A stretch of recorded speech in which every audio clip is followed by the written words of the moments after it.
Livro 4. Esperanças e Consolações. Capítulo 1. Penas e gozos terrenos. Felicidade e infelicidade relativas. Perguntas 920 a 933. O homem pode gozar de completa felicidade na terra? Não, porque a vida lhe foi dada como prova ou expiação. Mas depende dele amenizar os seus males e ser tão feliz quanto possível na terra. Concebe-se que o homem será feliz na terra quando a humanidade estiver transformada. Mas enquanto isso não acontece, poderá conseguir uma felicidade relativa? O homem é quase sempre o artífice da sua própria infelicidade. Praticando a lei de Deus, ele pode poupar-se de muitos males e alcançar felicidade tão grande quanto comporte a sua existência grosseira. O homem, que se acha bem compenetrado de seu destino futuro, não vê na vida corporal mais do que uma estação temporária. É como uma parada momentânea numa hospedaria precária.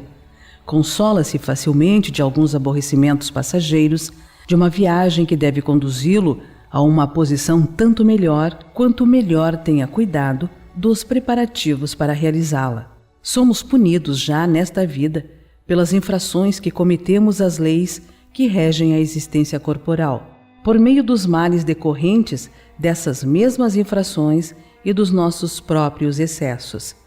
Se remontarmos pouco a pouco à origem do que chamamos nossas desgraças terrenas, veremos que, na maioria dos casos, são a consequência de um primeiro afastamento do caminho reto. Em virtude desse desvio, enveredamos por outro mal, e de consequência em consequência caímos na desgraça. A felicidade terrestre é relativa à posição de cada um. O que basta para a felicidade de um constitui a desgraça de outro. Haverá, contudo, uma medida comum de felicidade para todos os homens? Para a vida material, é a posse do necessário. Para a vida moral, a consciência tranquila e a fé no futuro. Aquilo que seria supérfluo para um não representará para outro o necessário e vice-versa, conforme as posições? Sim, de acordo com as vossas ideias materiais, os vossos preconceitos, a vossa ambição e todos os vossos caprichos ridículos, para os quais o futuro fará justiça quando compreenderdes a verdade. Sem dúvida, aquele que tinha 50.000 libras de renda e a vê reduzida a 10.000, se considera muito infeliz por não mais poder fazer a mesma figura, conservar o que chama a sua posição, ter cavalos, lacaios, satisfazer a todas as paixões, etc.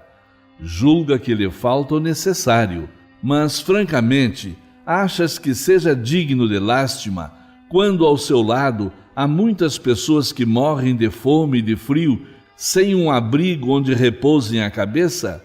O homem sensato, para ser feliz, olha para baixo e jamais para cima, a não ser para elevar sua alma ao infinito. Há males que independem da maneira de agir e que atingem o homem mais justo?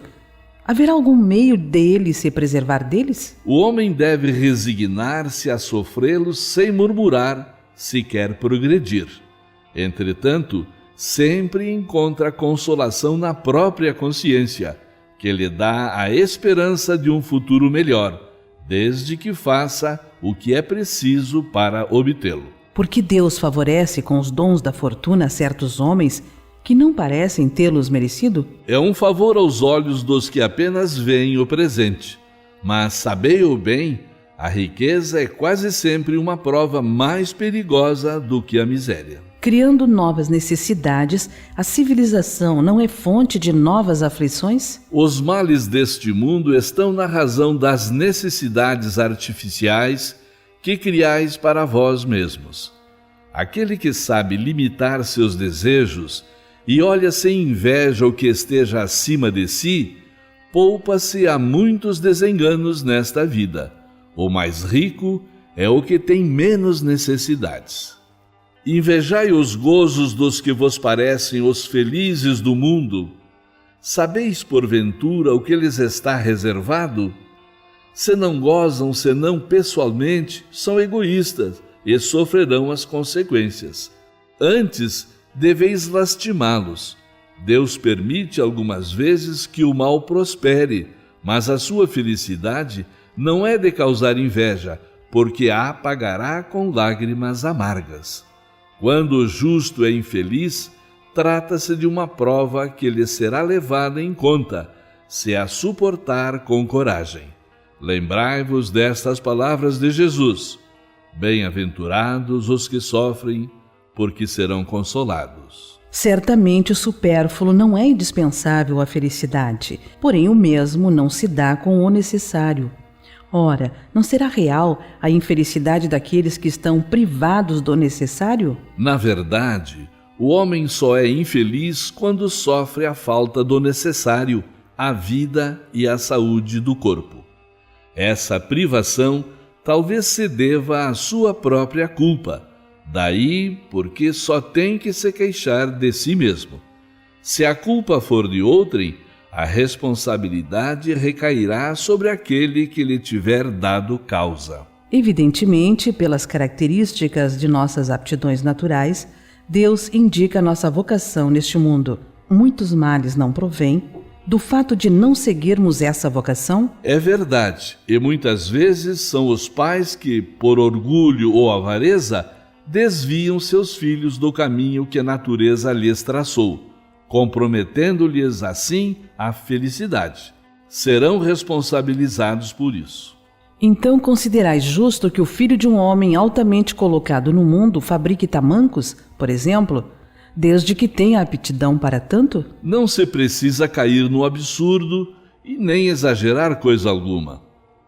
A civilização tem suas necessidades, porque o filho de um homem altamente colocado, como dizes, haveria de fabricar tamancos, se pode fazer outra coisa. Poderá sempre tornar-se útil na medida de suas faculdades, desde que não as aplique em sentido contrário. Assim, por exemplo, em vez de mau advogado, talvez pudesse ser um bom mecânico, etc. O afastamento dos homens da sua esfera intelectual é seguramente uma das causas mais frequentes de decepção. A inaptidão para a carreira abraçada é uma fonte inesgotável de reveses. Depois, o amor próprio, aliando-se a tudo isso, impede que o homem que fracassou procure recursos numa profissão mais humilde, mostrando-lhe o suicídio como remédio extremo para escapar ao que ele julga ser humilhação. Se uma educação moral o tivesse colocado acima dos tolos preconceitos do orgulho, jamais teria sido apanhado desprevenido. Há pessoas que, privadas de todos os recursos, mesmo quando reine abundância em seu redor, só têm a morte como perspectiva. Que partido devem tomar? Deverão deixar-se morrer de fome? Ninguém jamais deve ter a ideia de deixar-se morrer de fome. O homem acharia sempre meio de se alimentar se o orgulho não se colocasse entre a necessidade e o trabalho. Costuma-se dizer que não há ofício desprezível e que não é o estado do homem que o desonra, mas isto é dito para os outros e não para si. É evidente que se não fossem os preconceitos sociais pelos quais o homem se deixa dominar, ele sempre acharia um trabalho qualquer que pudesse ajudá-lo a viver, mesmo deslocado de sua posição.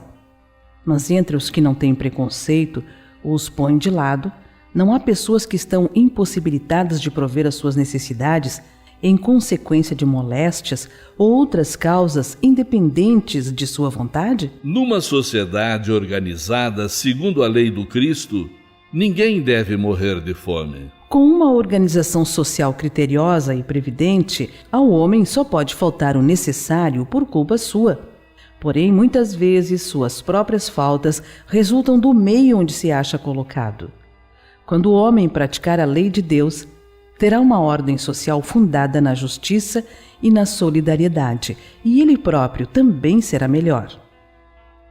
Por que na sociedade as classes sofredoras são mais numerosas do que as felizes? Nenhuma é perfeitamente feliz, pois o que se julga ser a felicidade muitas vezes oculta pungentes aflições.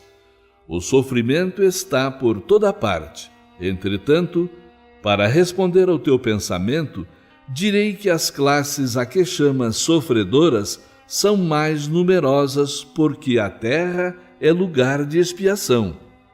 Quando a houver transformada em morada do bem e de espíritos bons, o homem deixará de ser infeliz, e ela será para ele o paraíso terrestre. Por que neste mundo a influência dos maus geralmente sobrepuja a dos bons? Por fraqueza dos bons.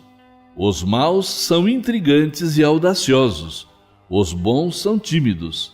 Quando estes o quiserem, haverão de preponderar. Se o homem é quase sempre o artífice de seus sofrimentos materiais, também será o causador de seus sofrimentos morais? Mais ainda, porque os sofrimentos materiais algumas vezes independem da vontade, mas o orgulho ferido, a ambição frustrada, a ansiedade da avareza, a inveja, o ciúme, todas as paixões, em suma, são torturas da alma.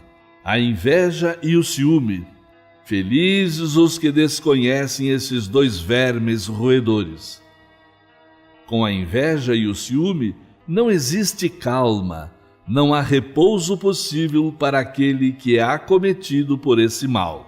Os objetos da sua cobiça, do seu ódio e do seu despeito se erguem diante dele como fantasmas que nunca lhe dão trégua e o perseguem até no sono. O invejoso e o ciumento vivem num estado de febre contínua. Será essa uma situação desejável? Não compreendeis que, com suas paixões, o homem cria para si mesmo suplícios voluntários e a terra se torna para ele verdadeiro inferno? Muitas expressões pintam rigorosamente os efeitos de certas paixões. Disse: encher-se de orgulho, morrer de inveja, secar de ciúme ou de despeito, não comer nem beber de ciúmes, etc. E esse quadro é bem real. Às vezes, o ciúme nem mesmo tem objetivo determinado.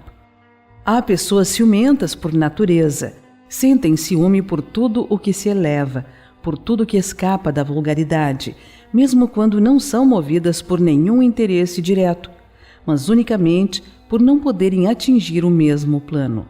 Tudo o que lhes parece estar acima do horizonte as ofusca. Caso constituíssem maioria na sociedade, fariam o possível para reduzir tudo ao nível em que se acham. É o ciúme aliado à mediocridade. Na maioria das vezes, o homem só é infeliz pela importância que atribui às coisas deste mundo. A vaidade, a ambição e a cupidez, quando frustradas, fazem-no infeliz. Se ele se colocar acima do círculo acanhado da vida material, se elevar seus pensamentos para o infinito, que é seu destino, as vicissitudes da humanidade lhe parecerão mesquinhas e pueris, como a tristeza da criança que se aflige pela perda de um brinquedo que constitui a sua felicidade suprema. Aquele que só vê a felicidade na satisfação do orgulho e dos apetites grosseiros é infeliz quando não pode satisfazê-los, ao passo que aquele que nada pede ao supérfluo é feliz com o que os outros consideram calamidades. Referimo-nos ao homem civilizado, pois o selvagem, cujas necessidades são mais limitadas, não tem os mesmos motivos de cobiça e de angústias, já que diversa é a sua maneira de ver as coisas. Como civilizado, o homem raciocina sobre a sua infelicidade e a analisa. Por isso, é mais afetado por ela. Mas também lhe é possível raciocinar sobre os meios de obter consolação e de analisá-los. Ele encontra essa consolação no sentimento cristão que lhe dá a esperança de um futuro melhor, e no Espiritismo, que lhe dá a certeza desse futuro.